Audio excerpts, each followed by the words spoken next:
How to log into your BBSI Payroll account.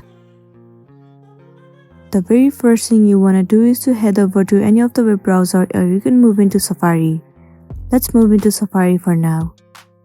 Once you're in here, in the source bar, search for www.bbsi.com. Well, it will land you on the official page of BBSI.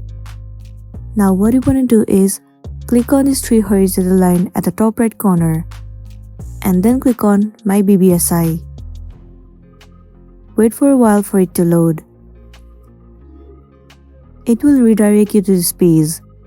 In this section, what you want to do is simply enter your email address associated with your account. Once you have entered your email address, enter the password that you have created before. But if you have forgotten your password, you can simply click on Reset My Password. Follow the on-screen process and then you will be able to recover your password. Once you have recovered, enter the password over here and then click on Login. Then you will be successfully logged into your BBSI Payroll account and you'll be good to go. So that's it, and this was a tutorial video on how to log into your BBSI Payroll account. I really hope this video is gonna be helpful for you. If it does, please make sure to like and subscribe to our channel. And thank you for watching it till the end.